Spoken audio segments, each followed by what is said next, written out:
Starting any second. Yep, that started. And I'm going to hand over to Jo. So Jo, do you want to introduce yourself? Yeah, of course. So my name's Jo Welch. I'm from a company called Complete Careers, who some of you may have come across at some stage, but just to kind of give you a little bit around my background and me, I'm qualified career guidance practitioner. So I've been qualified actually for only about 6 or 7 years now. My background is actually widening participation. I worked at various higher education institutions. My last one was Nottingham Trent University. Loved my job there as a partnership manager, but just wanted to kind of have a bit more of a focus on working on a one-to-one basis with young people, so I could make a true impact on their lives. So I retrained as a career guidance practitioner, which I loved. I love my job, and I'm a freelance practitioner working in schools in the East Midlands. I'm also a quality and career standard assessor. So I go into schools, well, not actually in anymore because we tend to do most of our assessments online, but I do quite a few assessments, which is lovely because I get to see a huge range of careers provision in lots and lots of different schools, which is a really good experience.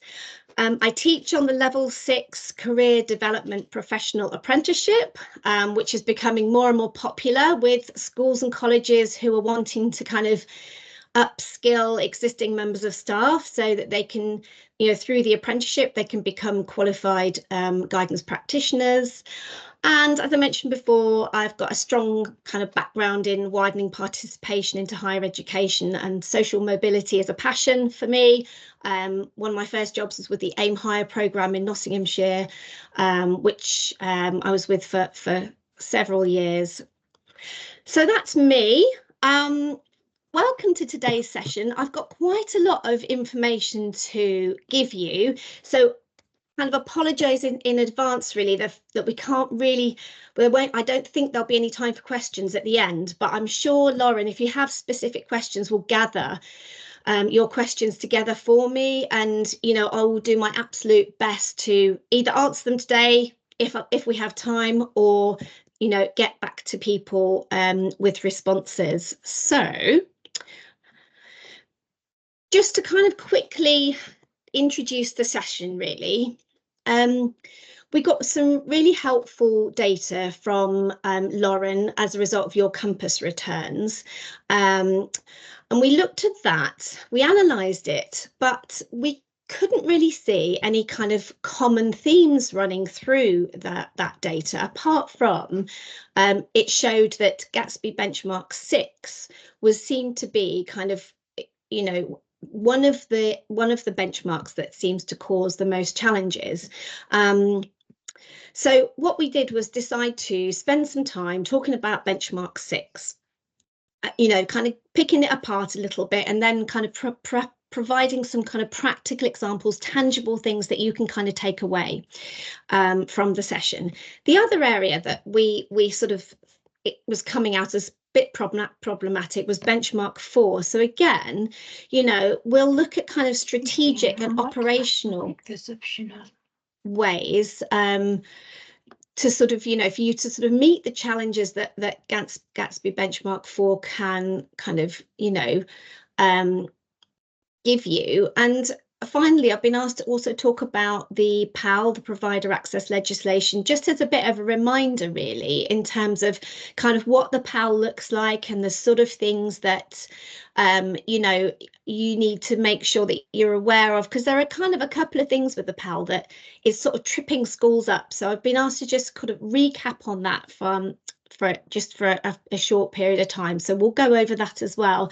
So it's really, the whole aim of this session is to explore ways of taking your careers provision to the next level and looking at some of the challenges, and then providing kind of, helpful practical tips and sort of tangible tangible information that you can take away and actually kind of do something with. So as I mentioned at the beginning of the session, there's lots of links on these slides. And of course, I'm going to share the slide, or Lauren's going to share the slides with you.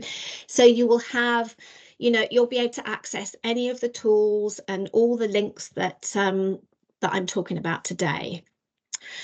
So, okay, so just sort of as a starting point, I just wanted to kind of, I know everybody in the room probably knows this, and maybe some of you know it off by heart, but I just wanted to kind of look at what is the official line coming from the Department for Education now in terms of the Gatsby benchmarks.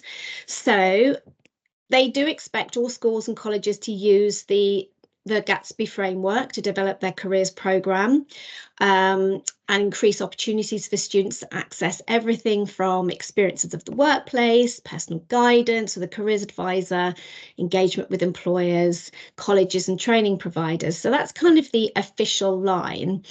And I think the good thing about this now is that the statutory guidance no longer refers to deadlines for meeting all the benchmarks.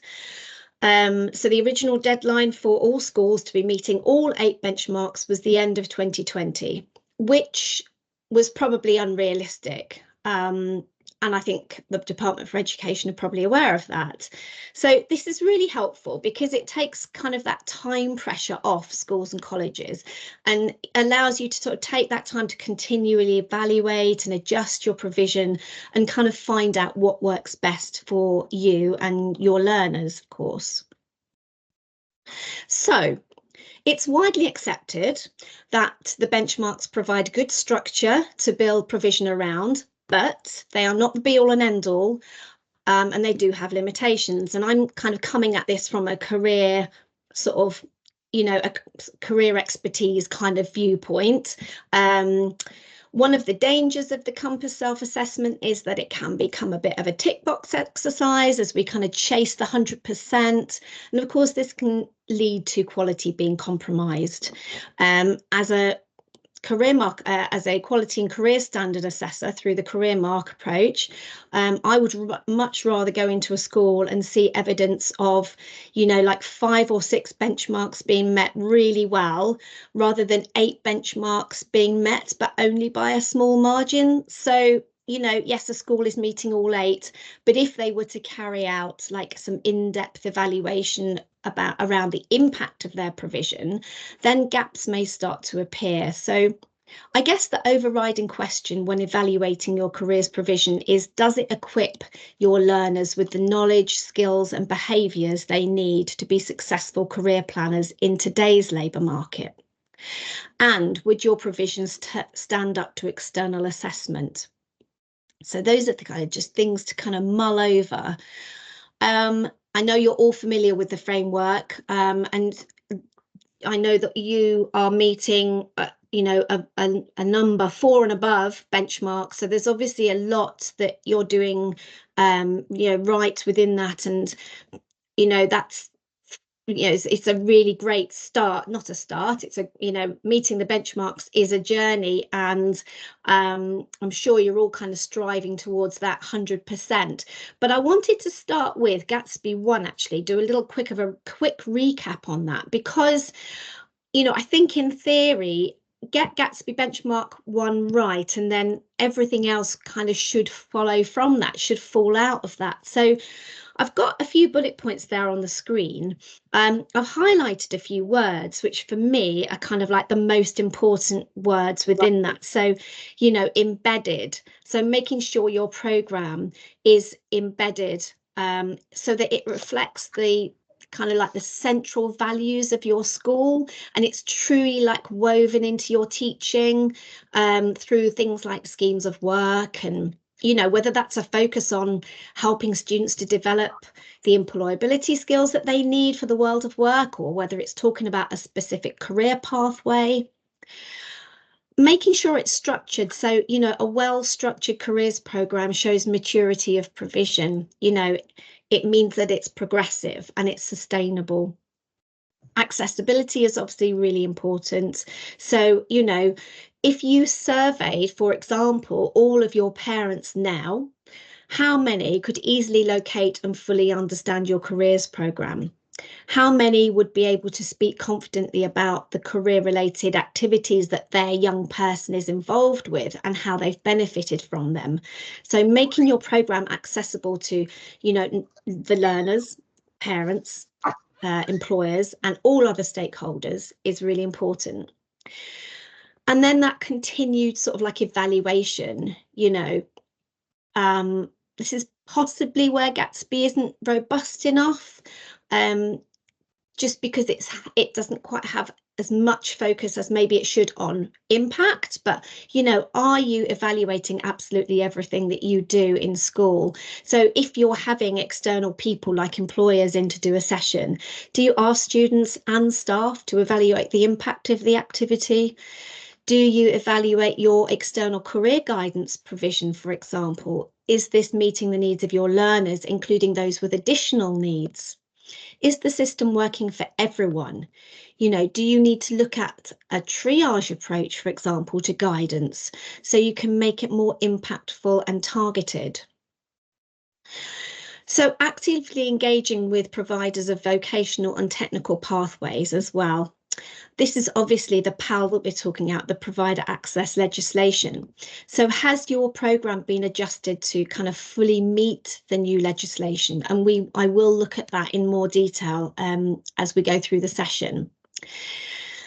I guess just remember, you know, everything you do in school, and I'm sure this already happens, but needs to have like a clear set of learning outcomes that can be evaluated, you know, to measure the impact, to make sure that you're achieving what you're setting out to achieve, you know, and that kind of extends to the career development plan as well, and the school improvement plan, where that includes, well, any work, you know, including your careers provision. Does it have clear objectives that are measurable? And we'll come on to that later on. Okay. So let's look at the benchmarks that present you with the most challenges. So alongside the your compass returns, we looked at, we sent out a pre-training survey. And that survey said that the most problematic, the most challenging benchmark is benchmark 6, which reflected exactly your compass returns, followed by benchmark 4, then closely followed by 2, 3, and 5. Okay. Unfortunately, we don't have time today to look at all of those benchmarks. So we're going to start off by just drilling down into benchmark 6 and see where that takes us. So benchmark 6 is all around workplace experiences. So every student should have first-hand experiences of the workplace through work visits, work shadowing, and or work experience to help their exploration of careers and expand their networks. So that is the official wording taken from Compass. And these are the questions that relate to benchmark 6. So it asks about the proportion of students that have had an experience of the workplace by the end of year 11, and then by the end of, and then during years 12 and 13. So I'm sure you're all familiar with those questions. So let's just spend a little bit of time looking at picking apart workplace experiences and what they actually look like. I think to begin with, though, let's just agree what does not count as an experience. So, for example, a conversation with an employer at a careers fair, no matter how long or detailed. Now, you could argue that this is helping a young person to expand their networks, but it wouldn't meet the requirements of the benchmark because it doesn't give the learner the opportunity to perform a task or produce a piece of work related to that workplace and receive feedback on it from the employer. So that is a minimum requirement for benchmark 6. So the encounter must include that. A quick win for this benchmark is to, I'm going to pick up on the first one on the slide, is to incorporate a careers element into trips and visits. So I'm sure a lot of you already do this, but for example, a trip to the theatre, have a discussion about who works here, you know, maybe on the coach. It's not just actors, it's also all those other people like costume and props designers, set designers, stage managers, lighting and sound technicians, hair and makeup artists, all those jobs that probably young people may not automatically think of, but could be ideal opportunities for them. So the trip will hopefully have a clear set of learning outcomes. And I think, it's possible to work with the relevant teacher or, the head of year or head of department to get one of those learning outcomes about careers. So you can start to kind of make those, proper links with kind of trips and visits, and just, make sure that it's woven into everything that you do. I mean, trips can be, highly aspirational for many learners. For example, a student who perhaps hasn't travelled far from their hometown or village might be truly inspired by a trip that takes them to a new city or a prestigious university, purely because it takes them out of their comfort zone of familiar surroundings, and helps them see the possibilities. And we know that the nature of work experience has changed. It kind of gone are the days where every year 10 student would take a year out to, actually physically go to a workplace and do a week of work experience. Because of hybrid working, we need to find other ways to do this. So, there are some really great platforms that have come about over the last few years since the pandemic. Speakers for Schools, SpringPod, these sorts of platforms can provide you with those, those online work experiences. Virtual work experiences can count towards benchmark 6, but they have to make sure that learners are exposed to an extensive two-way interaction with a range of people from the workplace. So it can't just be like one speaker talking about their job for 20 minutes. That wouldn't count as a workplace experience. And as I mentioned before, to count as a workplace experience, the learner must be able to complete a task or produce a piece of work and receive feedback on it from the employer as part of the experience. But it can work really well, and I've seen virtual work experience happen and work really, really effectively. When we think about work experience, there are always a group of learners every year who, for whatever reason, can't secure a work experience placement. And often this is through no fault of their own. They might have been let down at the last minute by the employer. And of course, there's always the usual suspects that don't actually try very hard to find one. So what do we do with those students? What do we do with those students for the week when everyone else is out, to make sure that they have, a quality experience? So there are various things that you can do. I know that some schools find roles internally for students, receptionist, for example, working with the grounds and maintenance team, working in the restaurant or canteen. Another suggestion would be something like perhaps designing an employability skills program. So the young people actually look at those employability skills, do some work on what they are and why they're important, why they're required for the world of work. Maybe they might put together a CV and learn about workplace expectations. They might even prepare for an interview situation, which is really helpful if you do something like speed networking in year 10.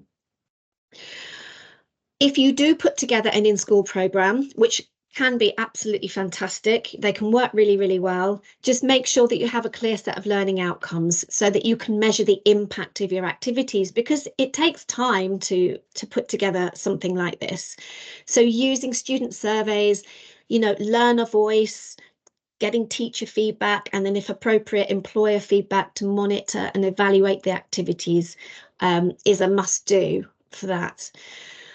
And, whatever channels you use, I think for workplace experiences, it's so essential that learners are able to record the activity and what they've learned from doing it. So I know that many schools use physical booklets still to kind of capture the learning, and others use things like online platforms like Unifrog and things like that. As long as the learning is captured somewhere, that's the important part, so that they can then really reflect on kind of, what they've done and what they've learned and how they're going to use that for their career planning going forward. So just turning to the red text on the screen, I just want you to think in your heads about, what or who can help you with achieving Gatsby Benchmark 6. There are lots of ways in which people who can assist with this, who can support you. So, for example, think about, are you maximising your community networks, including parents? You might have parents who are in a profession and they might be willing to come and talk about, their job. If they're a midwife, for example, they're a lawyer, an engineer, a construction worker, they might be willing to give up their time and come into school and do a talk to your young people. And alumni as well. Reaching out to alumni can be so impactful because young people absolutely love to see other young people that were at their school and learning about their experiences, and they find that incredibly aspirational because they're young and they can share their sort of experiences with people close to their age. Also, are you maxing out your enterprise coordinator? Are you seeing them on a really regular basis? The original remit of the enterprise coordinators was to link employers and schools. So are you actively seeking their support and telling them what you need in terms of employer engagement? That can really help. Do you have an enterprise advisor linked with your school? Not every school has an enterprise advisor, and if you don't have one, you need to talk to your enterprise coordinator about that. The enterprise coordinator, think about what they can do for your school and college. Can they do more? Can they introduce you to networks? Can they help you with, growing your work experience, your pool of work experience companies? Can they introduce you to people who are prepared to come in school and do talks or assemblies? And then also, are you using the CDI framework to design the learning? So that can be, I don't know how many of you are already aware of it, possibly lots and lots of you, but it's definitely worth a mention because the CDI framework has some really useful tools to kind of help you develop a careers action plan for your provision. And I'm actually going to spend a few minutes just talking about the CDI framework towards the end if we've got time. So I know that's quite a lot of information on one slide and quite a lot of talking, but hopefully that has given you a few ideas maybe for doing some new things, taking a new approach, or putting some new things in place for Benchmark 6, but also, thinking about the types of people and organisations that might be able to help you with this benchmark as well. Okay, so I'm going to move on to provider access legislation, which is the PAL, which is linked to Gatsby Benchmark 7. So just a quick kind of like history lesson for people who perhaps, I don't know, are relatively new to the role of careers leader and just need a bit of a contextual sort of little bit behind this. So the PAL was brought in to ensure that all learners are aware of all pathways open to them, including apprenticeships and technical education pathways such as T-levels and also higher technical qualifications. So as a school or a sixth form, you must be able to demonstrate that you're promoting all pathways with equity. Colleges are not legally bound by the PAL, but they're encouraged to engage with it for best practice. So firstly, are you meeting the requirements of the PAL? So remember, it's a legal requirement, so it's a must do. So just to recap on what the requirements are, you need to be providing a minimum of 2 encounters in years 8 and 9, 2 encounters in year 10 and 11. And if you have a sixth form, or post-16 provision, you need to be offering 2 encounters in year 12 and 13. Now, these encounters are voluntary in post-16. They're voluntary for the learners to attend, but they're mandatory for the schools to provide. Each of the above is known as a key phase. So I know they talk about that, the Careers and Enterprise Company talk about that as a key phase. So that's just to let you know what that is. So how are you going to meet these requirements, and what type of things do you need to consider? So I often get asked about online encounters. Can they be online? And the answer is yes, the encounters can be online as long as they sit alongside or form part of a blended approach. So it's not okay to do all of your encounters online. Some can be, but there must be some face-to-face. And if you do provide an online encounter, it must be live, so there can be some two-way conversation. It can't be pre-recorded. Can the same provider do two encounters? Yes, they can, but not within the same phase, not within the same key phase. So you must provide encounters with two different providers to meet the legal requirements in the same key phase. So this means, for example, that an FE college talking to pupils multiple times across year 10 and 11 would only count as one mandatory provider encounter under the terms of the legal duty. So that's just something to bear in mind. So if you are thinking of having encounters taking place outside normal school hours that form part of your kind of mandatory 6 encounters, that's not going to be okay, because encounters to count towards the PAL must take place within normal school hours. So things like, you might get asked apprenticeships for example, to talk at a parents' evening, which is absolutely fine to have that as a supplementary experience for students and parents and carers, but it couldn't count towards one of your mandatory 6 encounters because it isn't happening in normal school hours. So so there's some really great information, actually. The Careers and Enterprise Company, they cover this really, really well. There's loads more supplementary information on their website.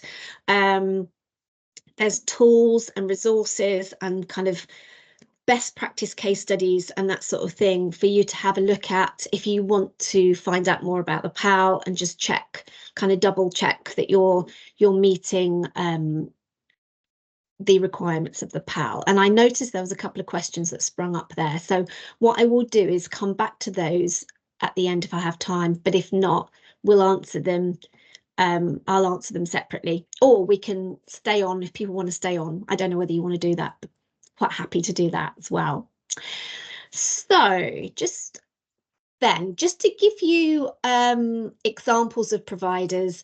So as I said earlier, you need to be exposing your learners to all the pathways and all the different types of providers.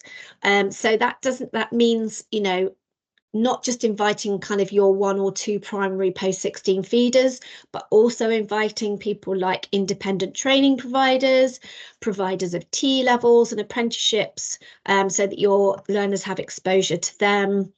And of course, you'll need to make sure that your provider access policy, which should be on your website, accurately reflects like everything you're doing to meet the PAL. And also things like, making sure that if you have some guidance, like post-16 guidance literature, that sort of thing, making sure that you're including this kind of information in that is like a really helpful way to kind of flag it to students and parents as well, to make sure that they really are thinking about apprenticeship and technical education pathways. Okay, so we're doing well, so we may have time for questions. So moving on to benchmark 4 then. The official line from Compass. So this is all about linking curriculum learning to careers. And from my experience as a quality and careers assessor, it is a benchmark that causes quite a few problems, but there are quite a lot of kind of quick wins in a way that you can use to sort of boost your score against this. So just to look at the official line and what Compass says, all staff, and I've underlined the word all there because it is all subject staff, should be linking learning with careers, even on courses that are not specifically occupation led. So STEM staff should be highlighting the relevance of STEM subjects for a wide range of future career pathways. Programmes of study should also reflect the importance of maths and English as a key expectation from employers. So the question you're asked on Compass is, what proportion of students have experienced curriculum learning that highlights the relevance of their subject to future career pathways? And it does obviously talk specifically, I've mentioned specifically English, maths, science, and PHSE, but in the expectation is that all staff, and if you really want to weave careers through your curriculum, through your school curriculum, it really should extend to all subjects. So that students can, have a really good understanding of career pathways linked to, all the humanities subjects, art, all the subjects that students enjoy and want to take further. So what does this actually look like in practice then?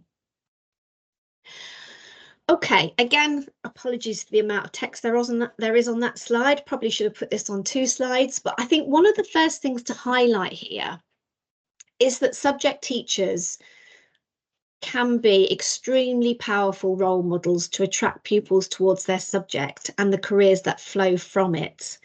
So all teachers should support the career development of young people in their tutorial role and through their subject teaching. So you should be aiming towards weaving careers education into all your subjects, as I said, not just maths, English and science. I think that's a really important thing to take away. It's useful to know at the when students are going through that information gathering stage, teachers actually have the most influence over young people's career decisions when looking at human sources of information. Teachers and parents actually have the most influence over young people's decisions. And so with that in mind, I just think it's really, really important to think about, how effective are your teaching staff being with this? And maybe is there a CPD need in school to ensure that staff fully understand what careers is all about and their role within that? Because it can be a really powerful role. Thinking about, so would all your subject teachers be able to talk confidently about careers that link to their subject? And, the pathways into these careers as well. Bearing in mind that quite a lot of teachers, less so as we kind of go through the years, but quite a lot of teachers will have gone into teaching through a traditional route, A-levels, university, that's what they're familiar with. So is their knowledge up to date in terms of other pathways? Could they, for example, talk confidently about apprenticeships, including higher and degree apprenticeships or T-levels? Do they know what they are? Would they be able to signpost learners in the right direction? We're not expecting them to be careers advisors, but it's good to know that if a student approaches them about a T-level, that they actually kind of can talk knowledgeably about that. And are they able to make links to jobs connected to their subject? So the thing is to, try to encourage teachers to use examples that kind of, bring tricky topics to life or explain their relevance, so that you can kind of answer the so what question.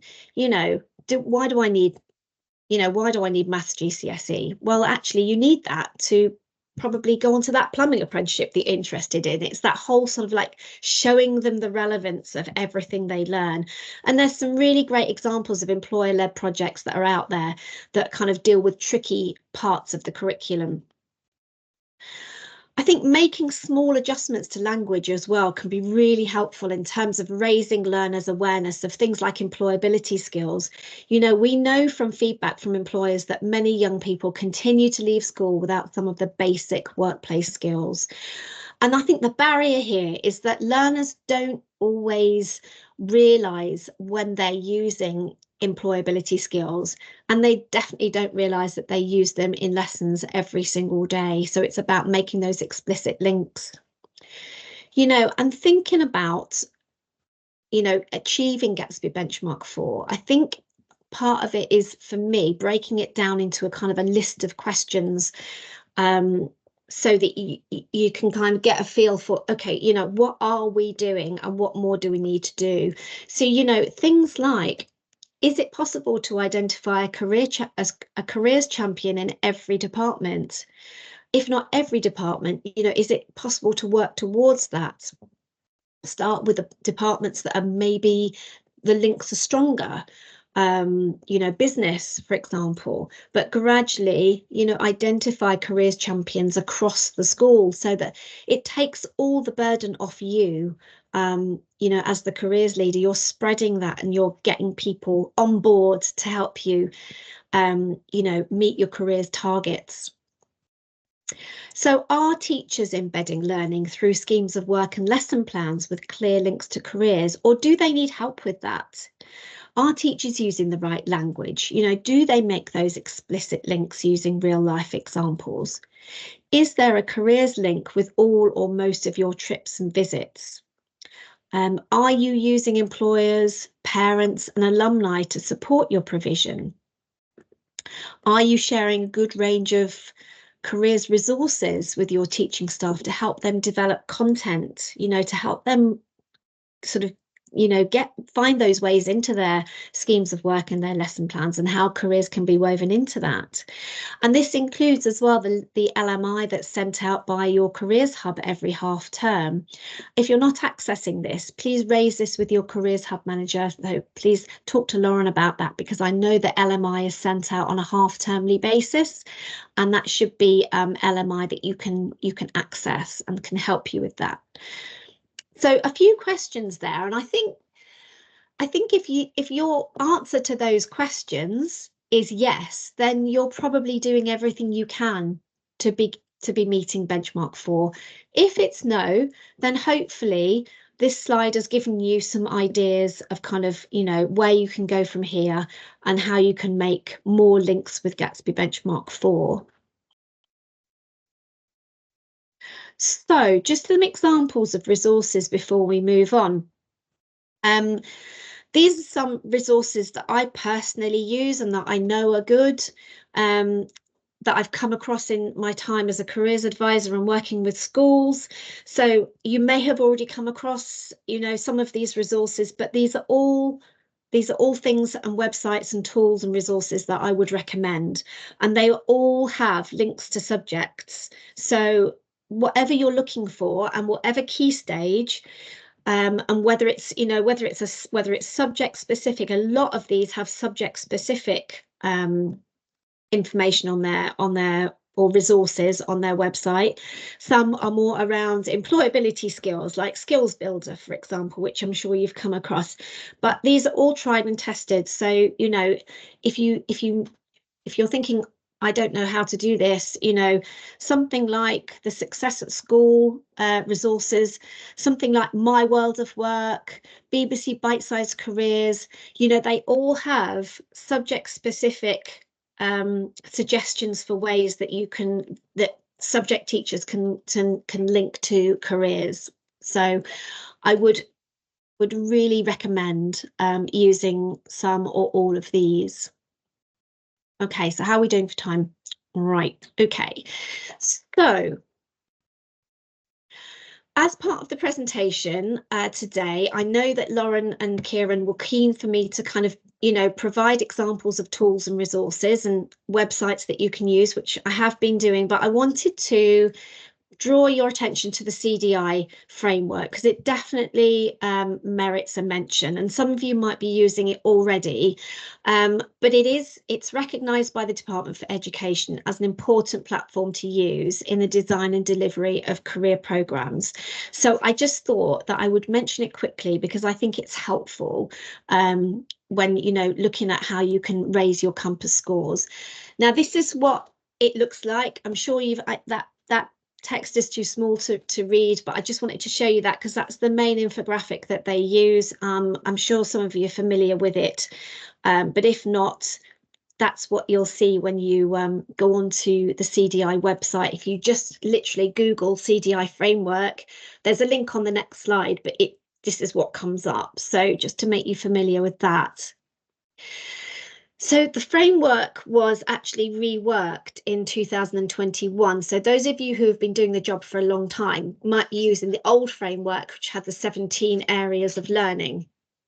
But in 2021, it was streamlined down to 6 areas that support learners to build essential career development skills. So the framework is really practical. It includes lots of tools to help you if you wanted to do, say, for example, audit your provision against the framework. There's pro formas and documents that you can use to audit, what is actually going on now, so you can get a really good idea of what's going on in schools. It's something that you could ask careers champions to do for their subject departments.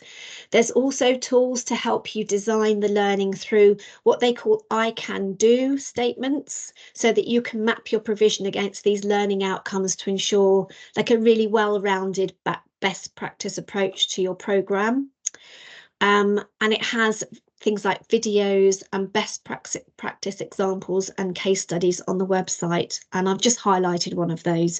If you wanted to go and have a look, that's the sort of thing that I'm talking about.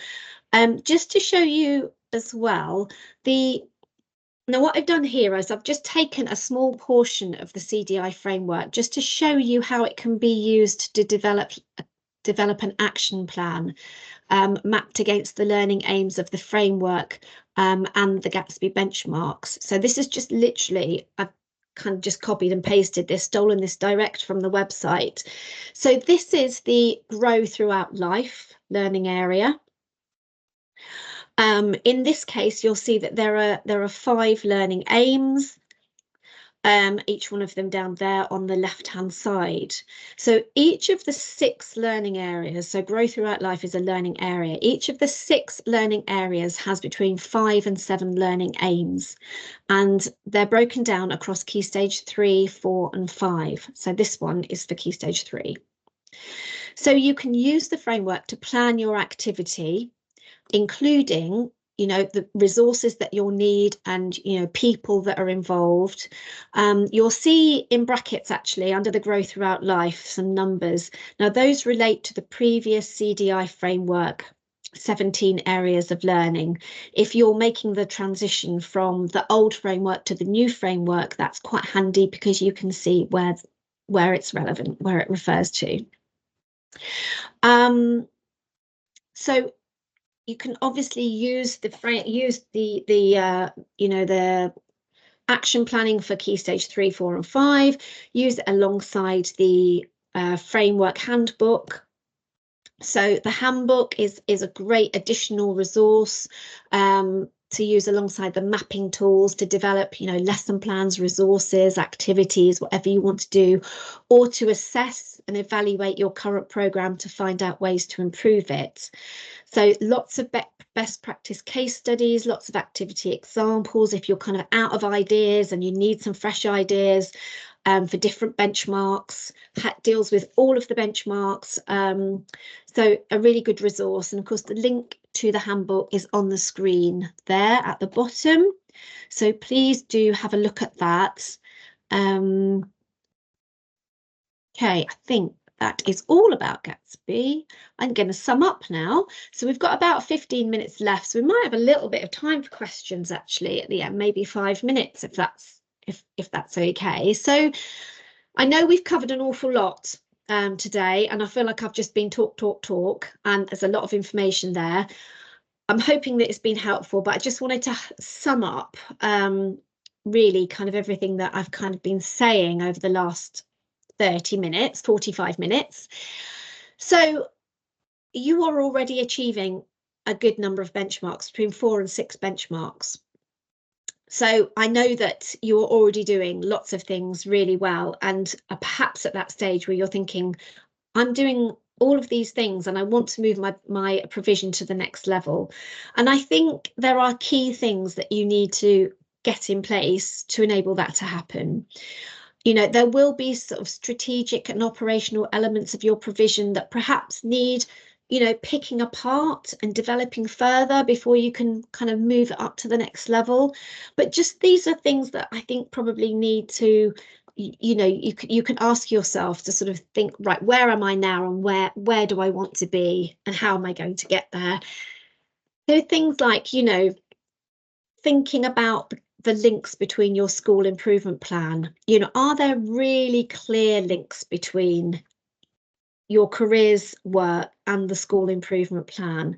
You know, and I think it's lots of school improvement plans can kind of just mention that careers is going on, and I think they can be a bit vague. So I think you need to be really, really specific there and have some specific measurable objectives in place, so that you know it's in there, it's robust and it's measurable and it's smart and all those things.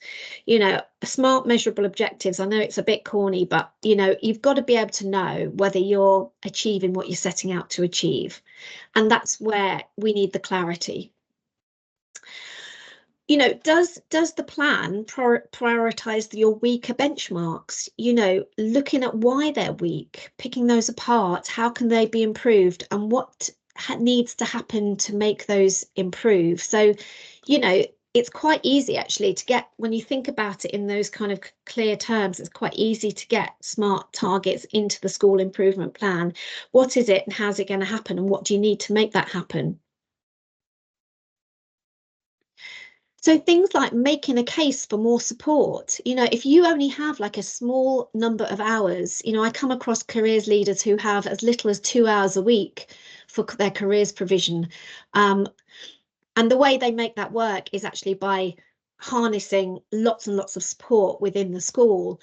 But, you know, if you do only have a small number of hours, maybe it's worth making a case for more support, you know, and that could be kind of like admin support. If you've got like trying to get a large scale activity like work experience off the ground, which is a bit of a beast of an activity, and if you can get admin support just to help with that, something like that can be incredibly helpful.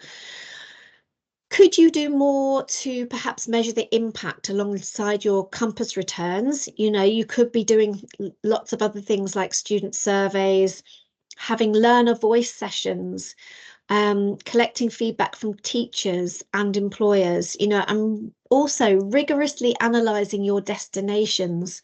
So looking at the destination data, not just looking for NEETs. You know, it's easy to say, well, we've only got 1% of NEETs, or we only had 3 NEETs that year, but delving deeper, you know, to understand where your gaps are. So for example, you could look at how well your PP students progress compared to non-PP. How many PP students are going on to level 3 courses compared to your non-PP cohort?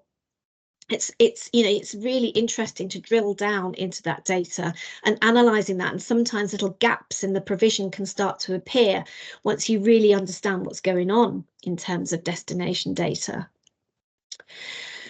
And I know I keep harping on about this a little bit, but you know, do your subject teachers, do your school staff, not just subject teachers, but everybody really understand, you know, what you as a careers leader are trying to achieve? Do they really understand that? And do they understand how they can contribute to, you know, helping you achieve your targets in your development plan? So it's like harnessing that enthusiasm amongst staff, and getting their buy-in and contribution to support you. Do staff need help auditing what they do for careers?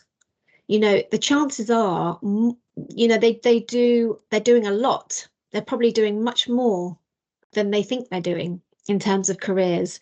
So maybe spending a bit of time helping staff identify what they're currently doing, and then suggesting strategies to enhance their contributions. And you can use the audit on the CDI website for that. And finally, you know, do you have a governor with responsibility for careers? If you don't, I would advise that's something that's really important, because, you know, a school governor who's looking after careers can really help drive initiatives forward at a senior level. They may also have, valuable networks in the world of work that can help you with benchmarks 5 and 6. So just a few things there to kind of think about and mull over. So, I think one of the things I would like to take a little bit further in the next session is looking a little bit more closely at career action planning. So, firstly, deciding what your priorities are for the year ahead. What would you like to do between now and then? Look at your compass return to identify weak spots. You've already done that because you've just done your compass return. But which benchmarks are producing the lowest scores? Why is the score low? Really break that benchmark down. Is there a kind of a particularly weak area within that benchmark? And what can you do to improve the weaker areas, and how are you going to make that happen? So we've talked about support. You may find that you do need some further support to achieve your goals. Support can come in many forms, such as I mentioned, admin support, support from school staff, support from the community or employers, support from other careers leaders. It can be a lonely job, I know. You might need to make the case to SLT that you need to increase your time, or you need more funding in order to drive the careers provision forward and take it to the next level. So how comfortable do you feel with asking for support? Because sometimes that can be a bit of a tricky proposition if you're not a member of the senior team yourself. Some of you may be completely comfortable with it. Others might be thinking, actually, that feels like a tricky conversation to have. But I think there are things that you can keep in mind, when you are asking for support. And I think it's the trust in yourself that you have something valid to say, that you're doing a really great job and that you want to take it further. All of the reasons that we've talked about today about why careers is important, stressing the fact that it should be a whole school approach. It's not just the job of one person. The best schools that I see in terms of when I'm assessing for the quality and career standard is when careers is at the heart of everything the school does, and every single person within that school takes it seriously. You can use the compass tool to advocate for more support. It's a strong argument which can't really be disputed. Talk about your experiences, your training. If you've done the career leader training, talk about examples of good practice. Suggest quick wins, easy improvements and quick wins.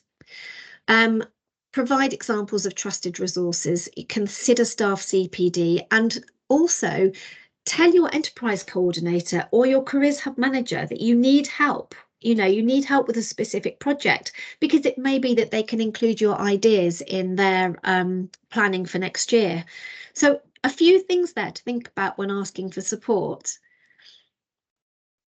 And I think the final thing I have to say is a little bit of a kind of, if you're at the Gatsby benchmark 6, achieving 6 benchmarks, for example, or 5 or fewer, anybody really can think about challenging themselves. Are you ready to start preparing for a quality award, such as the Quality and Career Standard? Because the process of that is going to really get you to analyze, truly critically analyze your provision and everything that you're doing.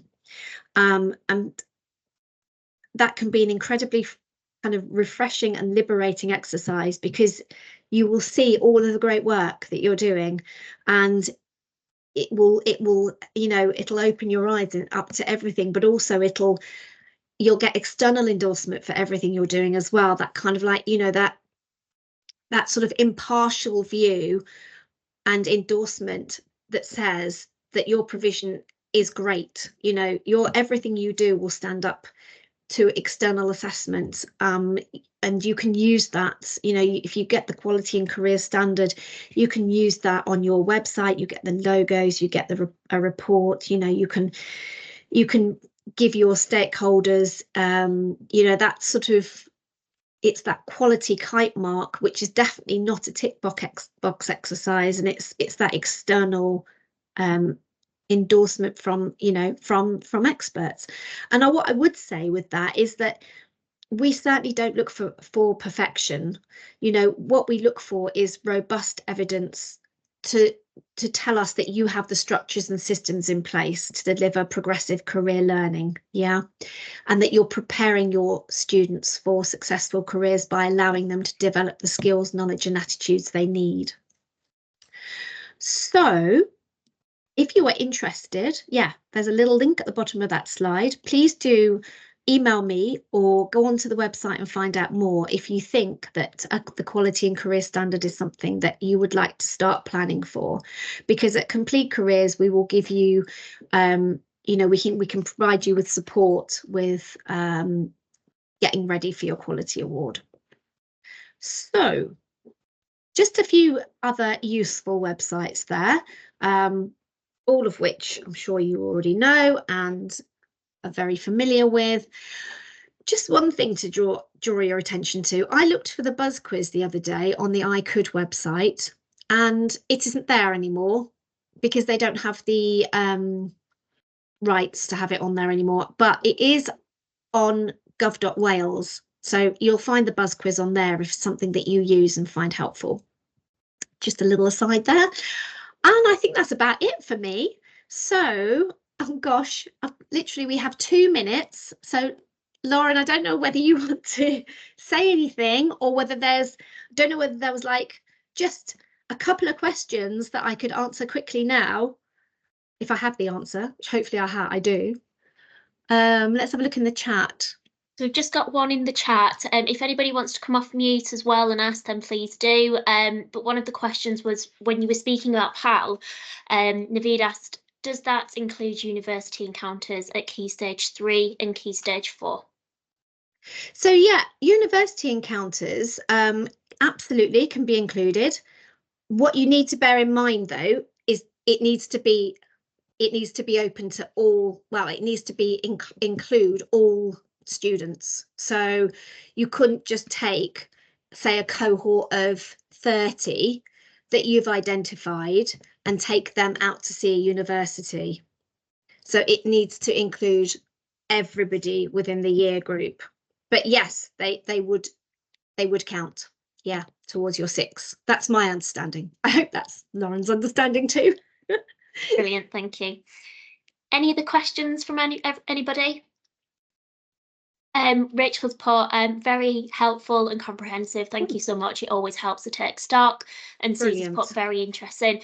And I think, yeah, definitely. I think it just kind of really helps you reflect, doesn't it? And think, right, where am I? Really take stock. And you've given us some great nuggets that can hopefully help some of our career leaders on the call today just, you know, think about what they've got and how they move forward. And some really interesting things, you know, we get asked a lot, does virtual work experience count? And, you know, it's really, really helpful to hear that, yes, it does if done in the right way. Yeah. Thank you. Any last questions? So we've also got Claire, really appreciate the information and links on the slides. The slides will be circulated along with the recording, so thank you. Great. Well, thank you for listening to me talking for 45 minutes, because that's quite a mean feat. Yeah, we've covered a lot of ground. Yeah, hopefully. I wanted to pack as much in there as possible. I don't think I could physically have got any much more in there, to be honest. No, it's really good. Thank you. I'm just going to stop recording.